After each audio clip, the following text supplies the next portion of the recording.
The idea that art is about the process and not the end result may seem beneath mention to some people, but for the rest of us, we could benefit from being reminded of this from time to time.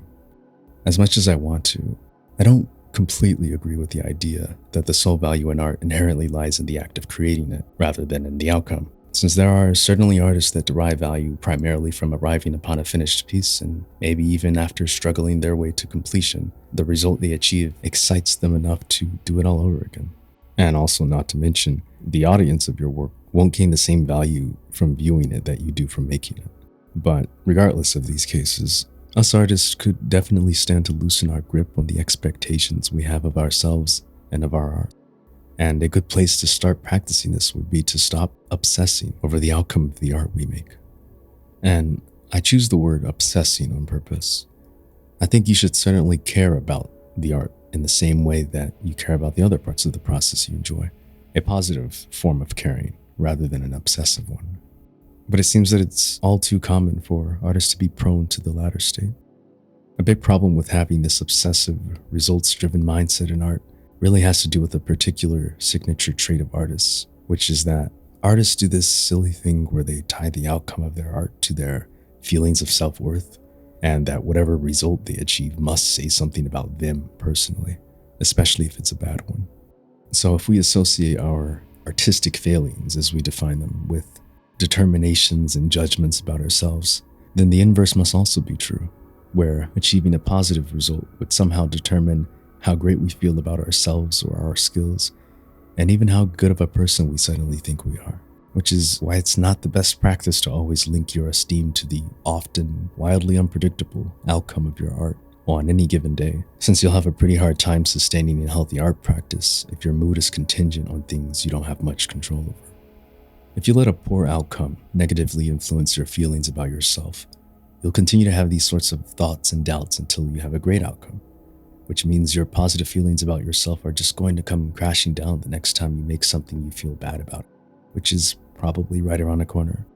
And the pernicious part of it all is that most people have no idea they're making these kinds of associations, since at this point, all of these thoughts have coalesced as a highly refined, instinctual background process that filters everything you do through it, not just your art. Dismantling this system is necessary for being able to let go of these controlling factors. If we remove the part of ourselves that's so overly reactionary to the outcome, we're left with the more useful potential habits, like sitting down to make art for the sake of exploration, or to work towards a certain theme or idea you're interested in, or drawing because it's a joy to do so, and making art so you can say to yourself that you even did it at all. But removing this generally unhelpful process also means learning to give up your obsessive, self-worth defining emotional attachment to every outcome, not just the ones you're not happy with. To some extent, you'd have to give up the highs with the lows. Consider whether or not the thoughts and concerns you have about your results contribute positively to, or even stack up against, the magnitude of pursuing art as a whole. Take your art seriously and care about it, but not so seriously that it's damaging. Just tread lightly. Obsessing over the outcome of your art doesn't only apply to your thoughts and feelings about the result or quality of execution. It also applies to how your art is received by others, such as whether or not it performs well or if anyone seems to care about it. Considering how misguided, unscrutinized, and potentially damaging our own thoughts about our personal art practice can be, I think that at this point it goes without saying that we should be doubly cautious of allowing the misguided, unscrutinized, and potentially damaging thoughts of others have any say or control over what we do with our art. Even if the comments people might make about your art don't seem negative on the surface and aren't said with ill intent, you have to keep in mind how inherently vulnerable the act of sharing art really is. Sharing your art, especially with strangers, is putting yourself out there at a level of depth and intimacy that other areas in life don't really allow the space for in the same fashion. So because of this, most people lack the sensitivity needed to interact with the delicately personal subject that is your art. And a surprising number of people aren't aware that this is the case, including other artists. And in addition to this whole dynamic, our subconscious is quite good at reading into things that others might say about our art and drawing conclusions about ourselves that begin to affect the practice before we're even aware of it, which is something that can take quite some time to undo the effects of. There are even more ways that our compulsive trappings shoehorn us into prisons of our own making, where the conditions are such that we elect to seizing up when making art rather than choosing freedom. I notice how common it is for artists to be, in a way, afraid of their own art, which is a tendency that manifests in several ways, like choosing to avoid taking certain risks, experimenting, or being afraid of spending a long time on any one piece, all in fear of ruining the work, or even just winding up with an unsatisfactory outcome. The reason I take note of these tendencies is because I still view them as additional forms of the outcome-focused mindset, except that this time your fears are stopping any outcome from actually occurring. So what you're left obsessing over is a hypothetical, something that doesn't even exist. You can't let your fear of what's currently an imaginary outcome stifle your process in any way, because this is yet another way of putting the outcome on a pedestal and giving it ultimate control over you. Assuming there isn't anyone paying you for the art or money isn't on the line, it shouldn't really matter if these fears come true.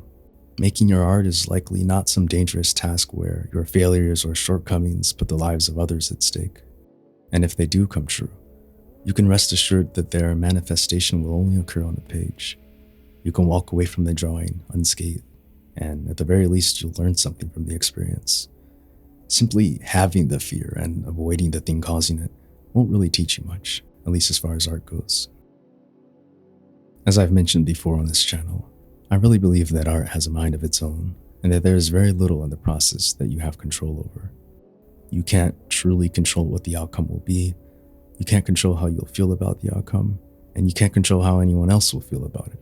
The only thing you can really do is work with the art and react to what happens in each moment on the canvas and internally, while making an effort to tamp down these obsessive tendencies as they arise. I think it would be largely beneficial to stop viewing the act of creating art as a means to an end, especially if this is only guiding you to the strained and joyless art practice you're in now, if this is your experience. A finished artwork becomes meaningful not through masterful execution, but through the time and attention dedicated to it. It's the careful endeavor of discovering your art that matters, not pushing a piece to completion just for the sake of crossing an imaginary finish line. And if you choose to view it this way, the outcome is just an artifact, a natural consequence of all of these much more fundamental processes in the practice. Which leads me to my last point. It seems to be the norm in art to operate under the assumption that there should even be an outcome altogether, irrespective of whether or not it's a good one. Each instance of self-doubt, confusion, frustration, and even joy in our art that's linked to a result stems from the deep-seated, unchallenged expectation that there's even such thing as an outcome, when in reality, it was never a prerequisite for the things we do to have any sort of tangible or observable outcome or measure of completion of any manner in order to constitute as art. This is an expectation instilled in us by society and culture, and even though we live and operate within these contexts, that doesn't make it necessary for them to define your practice in ways like this. Remove any intrinsic connection you might have made to value, worth, feelings about yourself, and so forth from the idea of an outcome in your art. And quite frankly, as artists and as far as our personal art practices are concerned, I'm not entirely sure many of us actually need this concept or similar terms in our vocabulary. Delete the idea of outcomes in art from your mind. Pretend it doesn't exist.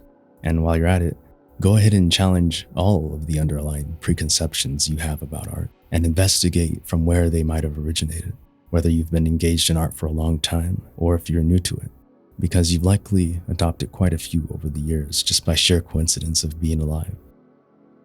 When you sit down to create, do it because on some level beneath your awareness or beyond your reasoning, you find it necessary to do so. Abandon any desire for control and allow the space to be the one place in your life where you give yourself permission to let go for once. For just a few moments, let yourself become smaller, subordinate to the art. And while you create, remember that this process need not be done with any outward intentions. Thanks for listening.